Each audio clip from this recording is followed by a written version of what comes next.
Hi, thanks again for asking me.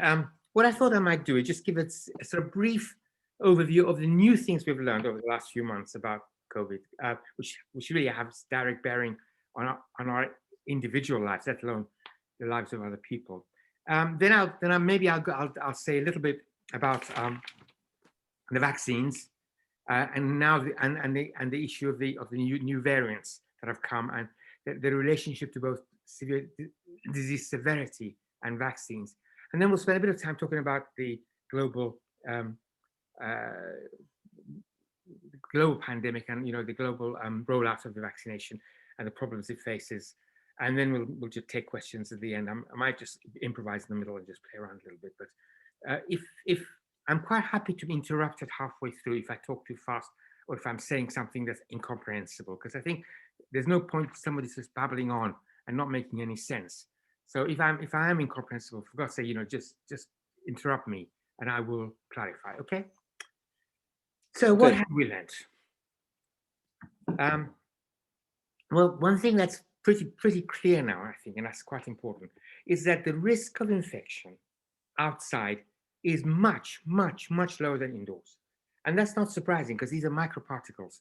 When we first had this epidemic, we were washing our hands like crazy, and not touching our nose, not touching our eyes, all those sort of almost OCD type of reactions that we're getting with cleanliness and microbes and so on.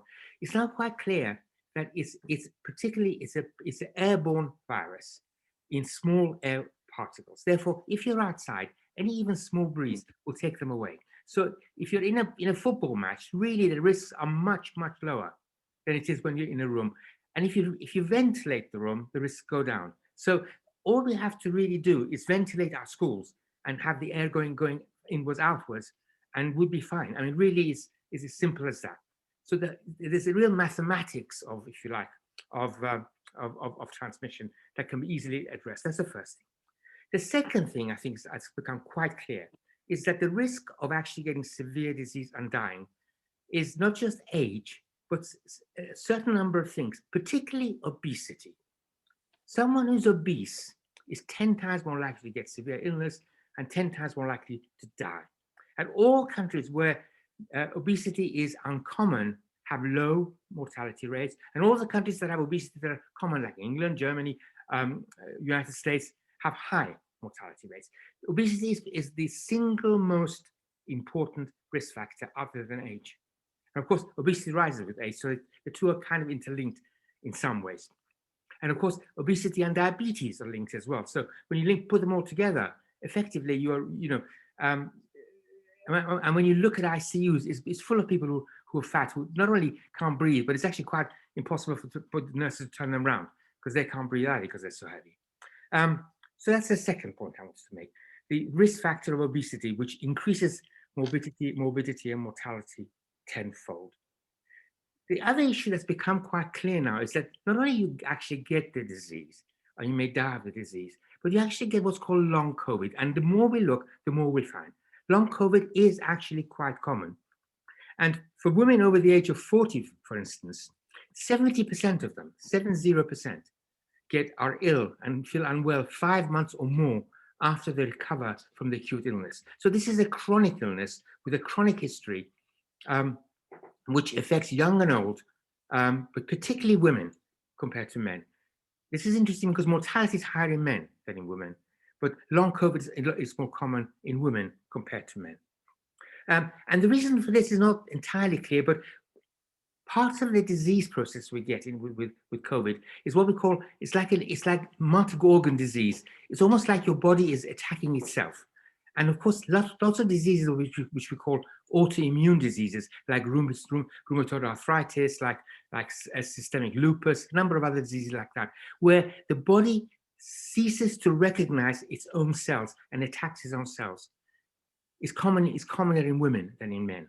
And so we think that this higher rate of COVID, long COVID in women, is probably related to their propensity to undergo this kind of inflammatory process that goes on and on and on and on more than men. So long COVID is here to stay, and we can show that in not just in looking at illnesses in the women, but women have raised levels of what we call C-reactive protein, which is something you measure in your blood, which is an indication, index of the inflammatory process going on in your body.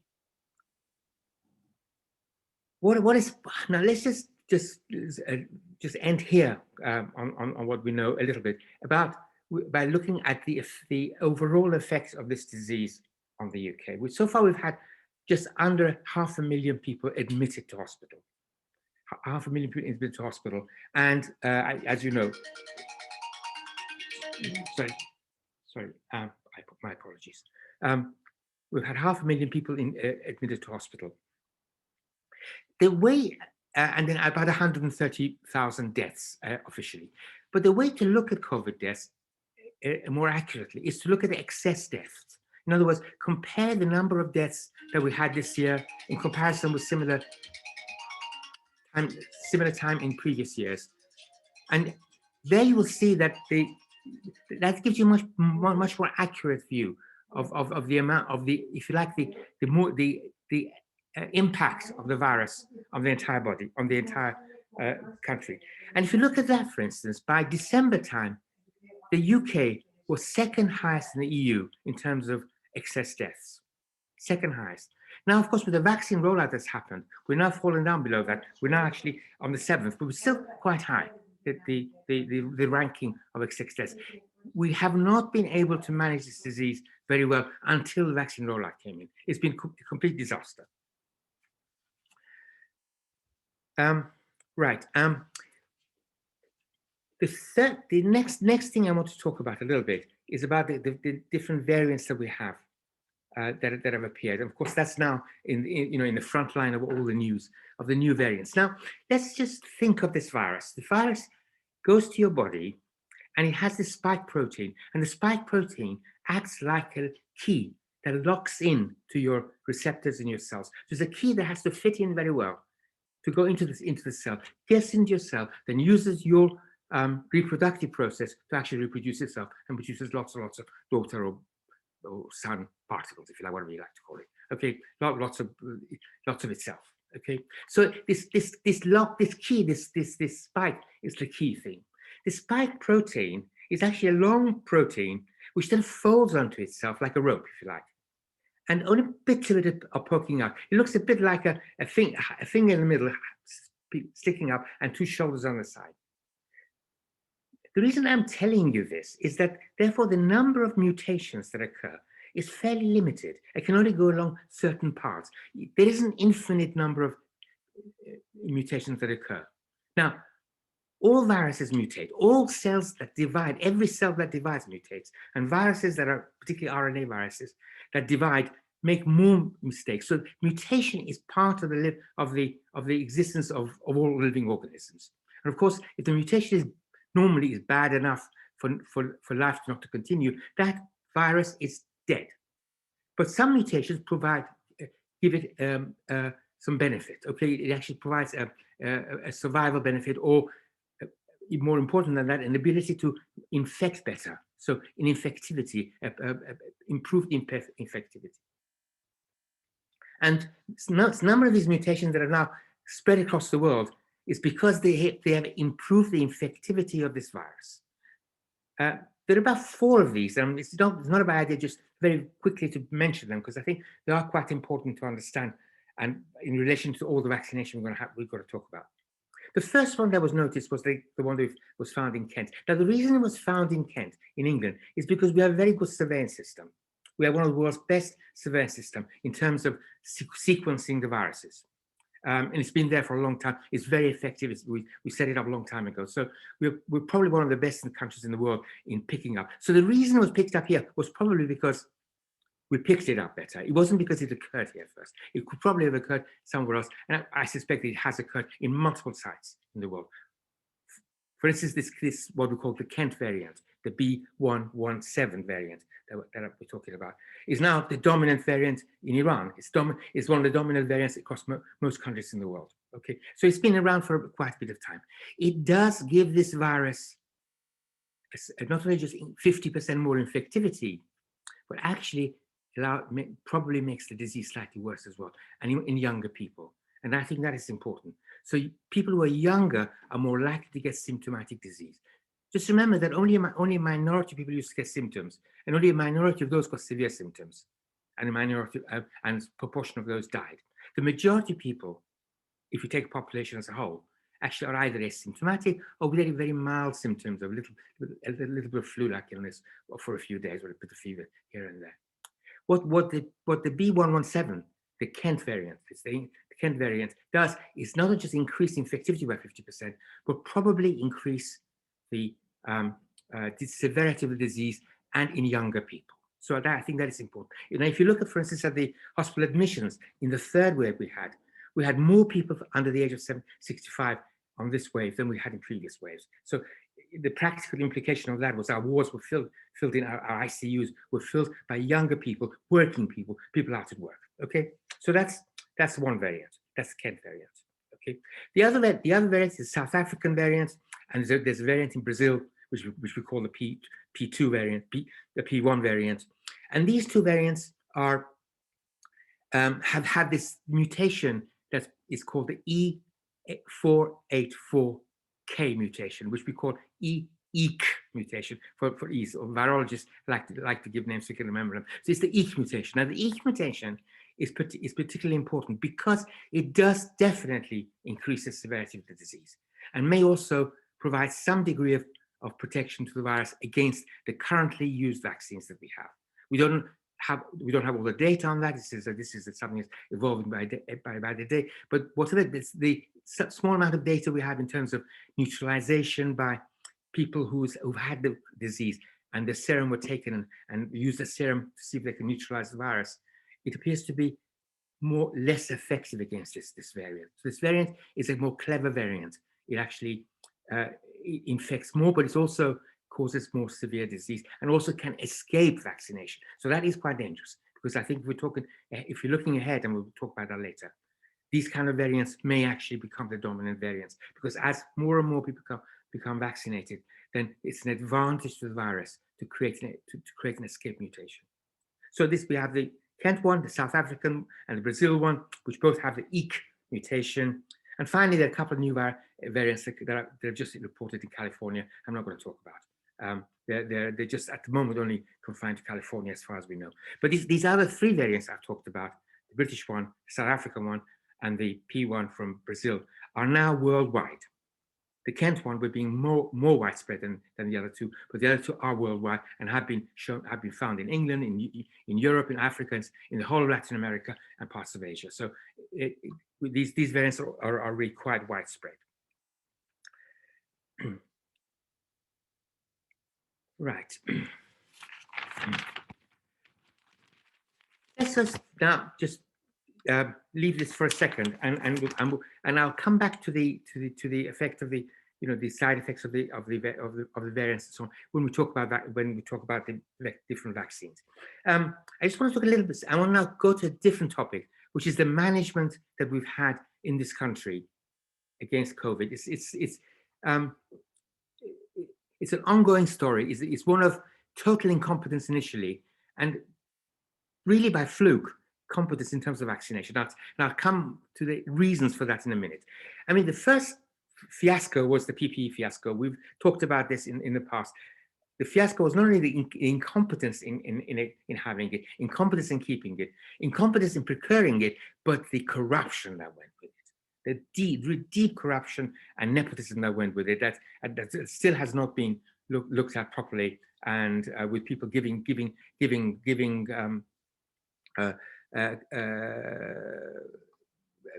money to companies that really had nothing to do whatsoever with producing PPE. We've talked about that in our last talk, so I won't dwell too much on that one.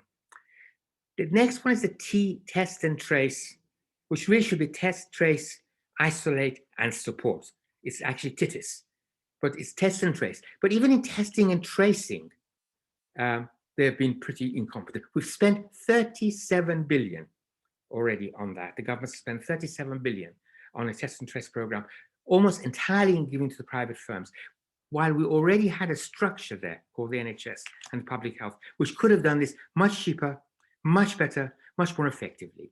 And that system still hasn't worked, because the test is working, the tracing is working less well, the isolation is really not working, and the support just doesn't exist in practice. I mean, there was a study that recently looked at was looking at adherence, and the adherence on isolation in those who were tested and tested positive was worse in people who were working people, particularly males working in key industries or key positions. Of course, the reason why it was so bad is, of course, they were not supported. I mean, if the moment you actually tell people to isolate, you either have to give them, money to compensate for what they've to survive, to compensate for what money they've lost, or they just not going to listen to you, and that's exactly what's happened. It was interesting that there was a study that was recently done which looked at test and trace, and found that only 20% of people 20% of people would actually go to a test and trace center if they were symptomatic. In other words, 80% of people who were symptomatic actually wouldn't even bother to get tested, because they knew that if they were tested positive, they ain't gonna isolate. There was really no point in doing it. And interesting enough, only 50% of people in this different study who asked what are the symptoms of COVID actually knew what the symptoms were. So clearly we also have an education problem. A year on in this pandemic, half the people who in this country did not actually know what the symptoms of COVID were to recognize. What vaccines are available? I mean, the vaccination program has really been very successful. I think we have to really give it to them. The reason it was successful was not anything to do with the government. It was to do with the fact that we have a highly organized NHS system, which is expert in doing this, has done this for 40, 50 years, of vaccinating, mass vaccination, mass follow-ups. People are all registered with GPs, so everyone knows a doctor they can link to. A doctor knows a patient they can link to. So there's the whole system is so well organized to deliver vaccination. There is no surprise. The moment the government gave the vaccination program to the NHS, it was rolled out phenomenally effectively. And of course, that effectiveness has won the government. People have forgotten about the test and trace, about PPE, and all the incompetence and all the thievery that went with it. So what vaccines do we have? Well, there are something like in the order of 400 or 500 vaccines being tested. There are 5 vaccines that have now gone through phase 3 trials and have been published. So we know exactly how effective they are, what the side effects are, and this can be scrutinized and therefore being given. One of them, 2 of them we know about, Pfizer and Moderna. They are messenger RNA vaccines. The spike protein is the messenger RNA that makes the spike protein. It's given to the patient. It goes into the cell, activates the cell machinery to create the spike protein, and the body then creates antibodies and immune reaction against that. They're very effective drugs. All the vaccines that I'm going to talk about, no matter what figures you hear in the newspaper or anywhere else, they're all equally effective. They're all equally. There's really nothing to choose between them. The figures that are given are artificial in some ways because the endpoints are different. You're done under study conditions. In real life, the actual figure is somewhere between 70 and 80%. All these vaccines that I'm going to talk about are between 70 and 80% effective. So Pfizer and Moderna are messenger RNA. The next 3, AstraZeneca, which is which was made by the Oxford University and produced by the AstraZeneca company. The Sputnik V of the Russian Sputnik V and the Johnson & Johnson are all vaccines that have as their carrier, as their, if you like, the thing that carries the spike protein into the body, the vehicle, if you like, the platform, we call it, in medicine we call them the platform. The platform they use is another virus, adenovirus. In the case of AstraZeneca, it's a monkey adenovirus. In the case of the Russian Sputnik V, it's 2 human adenoviruses. These are viruses that cause common cold, mild common cold. And in terms of the Johnson & Johnson, it's also a human adenovirus, but packaged in a different way. So these are all related to one another, and this is a technology we've used in other vaccines. So it's a well-known technology we know for a long time. And the last virus that has actually been licensed is the Novavax virus, which in which the platform is a protein.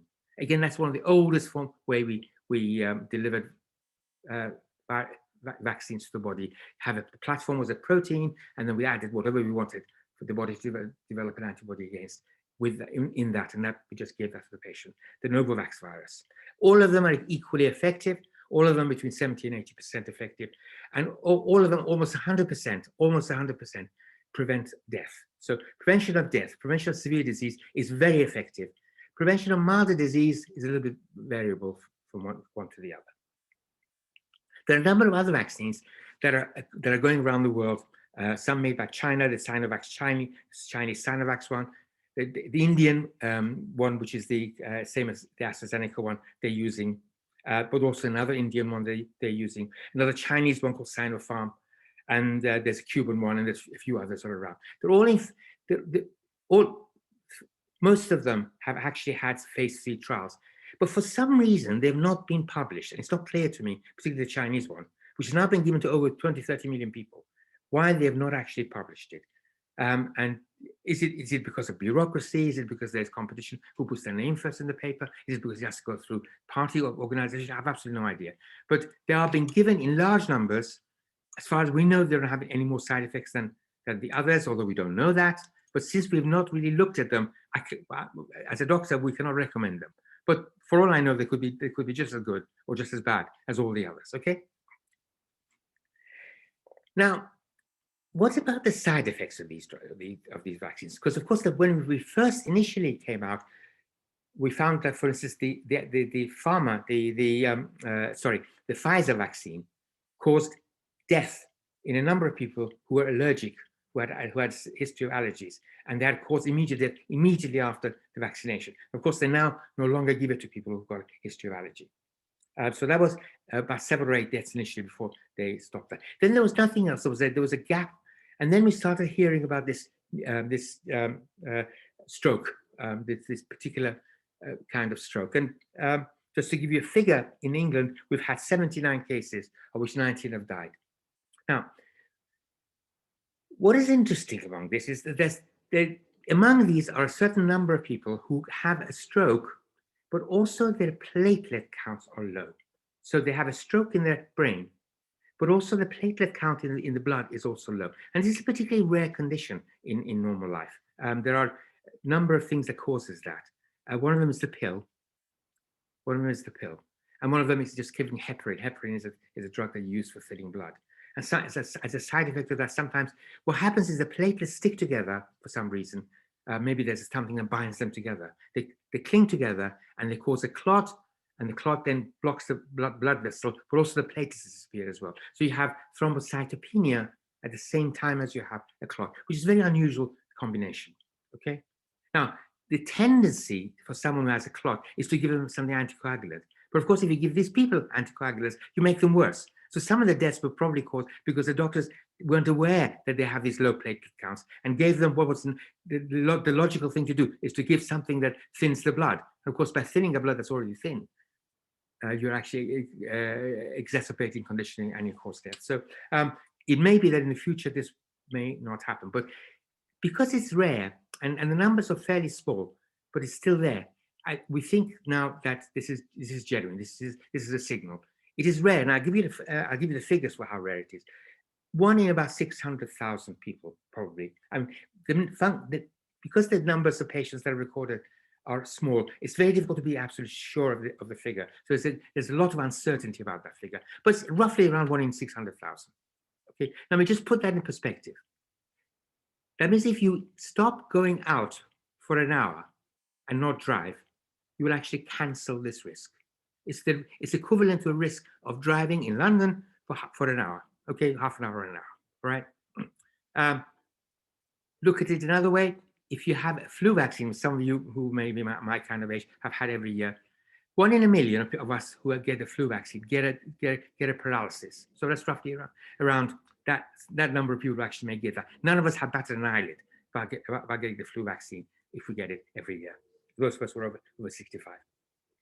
But I think this is genuine because it's now been reported with the Johnson & Johnson jab, which also is from the same family of vaccines. So I think there's something real there, but it's quite rare. So you have to now decide what the risk is. Now, the risk of death, and this is quite important, the risk of death for somebody is between 18 and 45 in the UK, 18 and 49, sorry, is 0.05% from COVID, all right?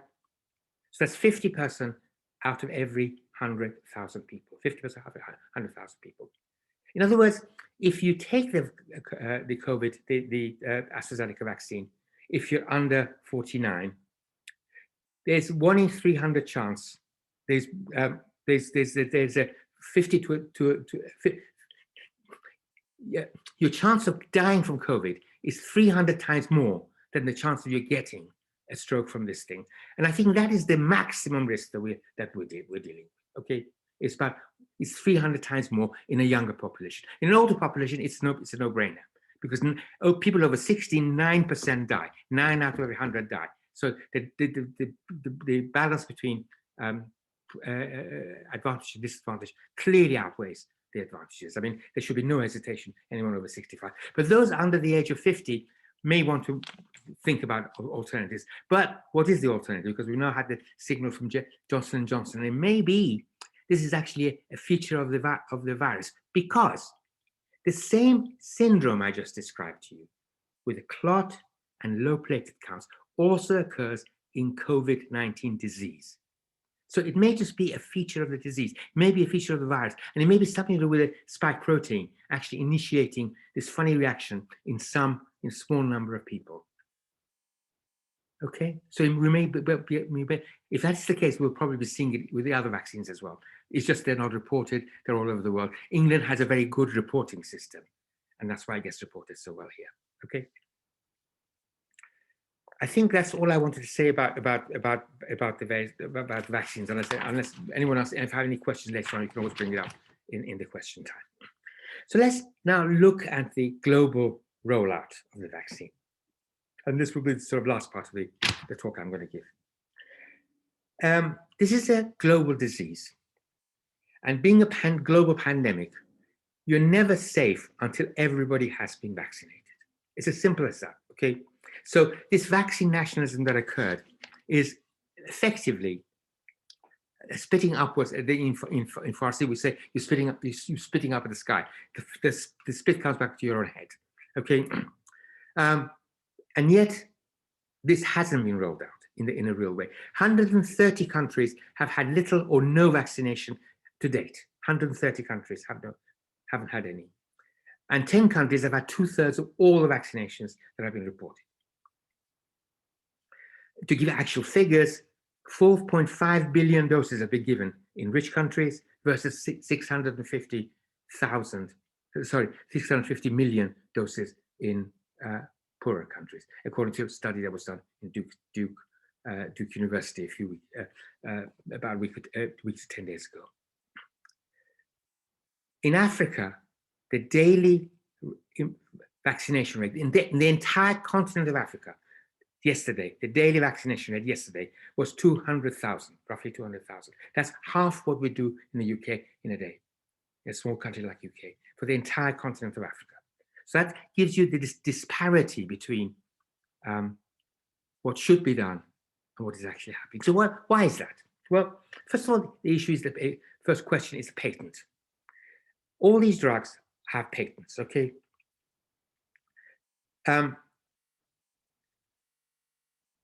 There was a suggestion by a number of countries. WHO proposed that first. A number of countries supported that patents should be removed for the duration of the pandemic. This is exactly what happened with HIV drugs. It took a bit of fighting to do, but once it was accepted, it was very successful. A rollout occurred across the world, and we've now had literally millions of people on antiviral drugs across the world, and who infected with HIV. The drug companies actually didn't lose, because all you have to do is to reduce your margin of profit to few pence. If you're selling it to billions of people, you'll still make a huge profit. But that required a big battle. This one hasn't really worked because both UK and the US have opposed it. So the US and UK have opposed the stopping of the vaccine, the patent. It's worth remembering that virtually all the major new drugs and all the vaccines that we're talking about that are on COVID over the last 5 or 10 years have been funded by states, by governments, in other words, by the people. So effectively, these are research projects funded by people, funded by states, and if they're successful, the drug companies then take it on. So if you think about it, there's absolutely no reason why companies, the governments, should not actually take on and just produce them. I mean, effectively, you're just handing over a blueprint to a drug company to make billions out of it, when you've actually taken all the risks, done all the initial funding, and this is true of all the vaccines that we're talking about, with a partial exception of the Pfizer. Okay, the Johnson & Johnson, the AstraZeneca, the Moderna to some extent, and the Novavax have all been state funded. Okay, so that's the second thing to bear in mind. Thirdly, many countries, that includes the US, the UK, EU, Canada, and Australia, have actually over pre-purchased, some to the extent of 3 or 4 or 5 times the need of that country. So there's excess surplus vaccine hanging around, which could be distributed across the world. Why is it not being distributed? Well, in the US, it's interesting, I just recently discovered, the US, when they signed these contracts with these companies, there was a clause in that contract that prohibited them exporting it to any other country. So the US, even if he wants to, cannot export them. And in fact, what the Biden administration has done is now create a new factory to create some vaccines that they can actually then donate to outside the country. And that really is quite interesting. That's the US case. With the case of UK, I don't know, because we have not seen the contracts. No one's seen the contracts, they're secret. It may well be that we have the same problem in the UK as well, or Canada for that matter. Israel, which overbought it, has actually given its surplus, but actually not vaccinated its own population, a Palestinian population that's under its occupation. Another very interesting point that is worth just zooming down on. So there's this other element here. What about the price? Well, the price, where we know, because these prices are all very secret, but where we know, there's huge variation in the price that these companies are offering for the vaccine across the world. The AstraZeneca has said, and we have to take the word for it, has said that they're giving it out at cost price. There's no profit. But none of the other companies have said that, and definitely Pfizer is making as much money as it can before the patent is taken away from it, and it's really selling at a hell of a price. But anyway, most of the prices are secret, but those that we know are really, and we talk about variability of 2 or 3-fold in between some of the countries. Vaccines have also been used as a political tool. One of the interesting things, if you look across Europe, one of the countries that has the highest rate of vaccination, even higher than the UK, is Serbia. Serbia was provided by Russia free, because of course of the links between Serbian government and the Russian government. So we now have, so Serbia it just stands out against all the EU incompetence. There's Serbia almost completely vaccinated, the country completely vaccinated. Well, not quite, but really very well, using the Sputnik V Russian vaccine.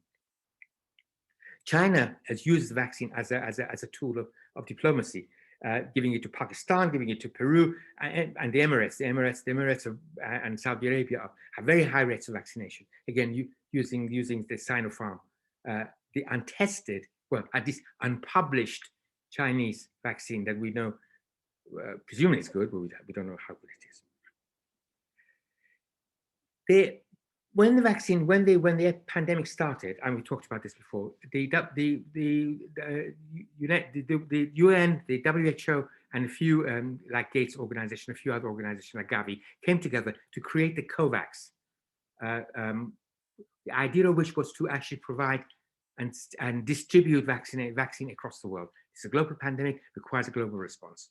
And it has done some activity.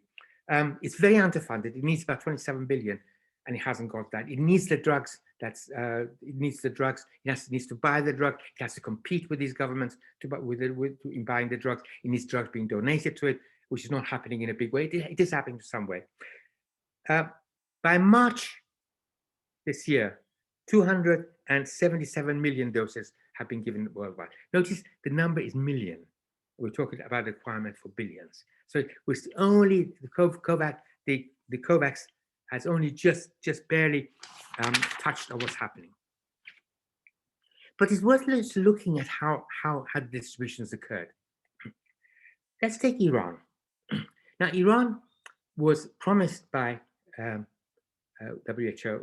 by the COVAX, to have finally 3.6 million doses. It's actually received 700,000 doses already. And the Russians have also given, the Iran has bought from Russia, the Sputnik V. I don't know how many million doses, quite a number of doses. But so far, the biggest number I can get out of Iran is that 200,000 have been vaccinated.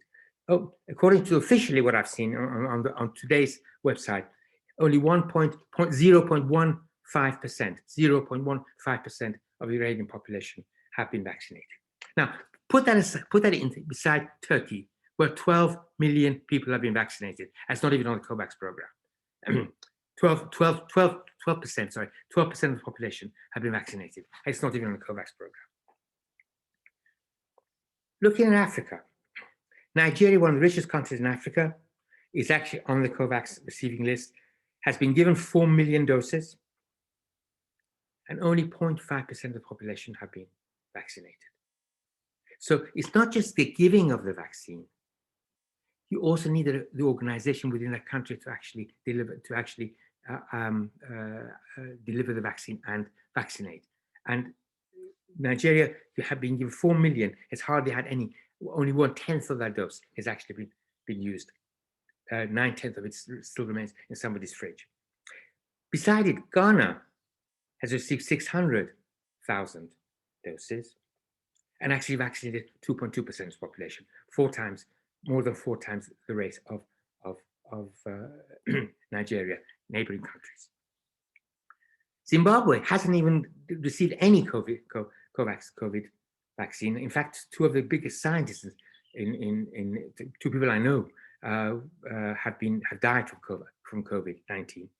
Yet Zimbabwe has 3% of the population have been vaccinated.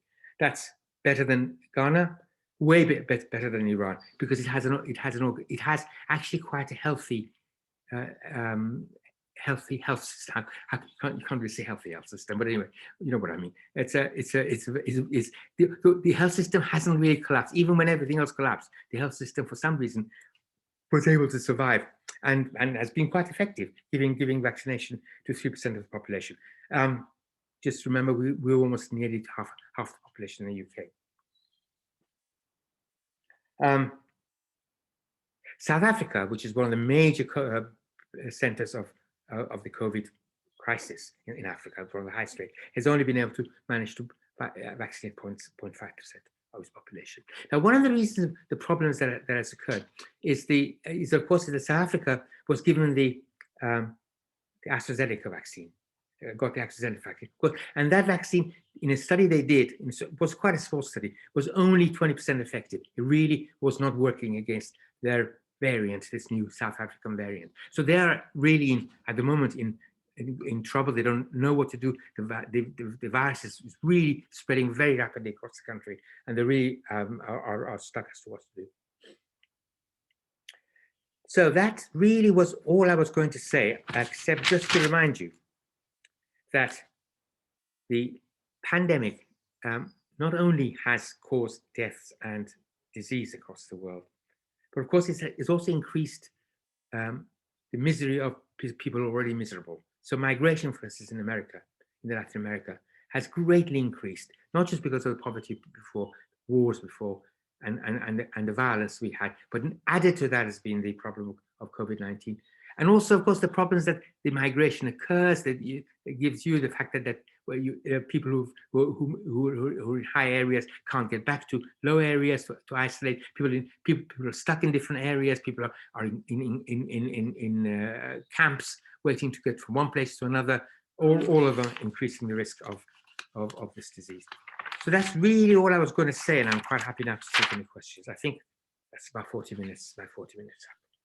Thank you, Mohsen.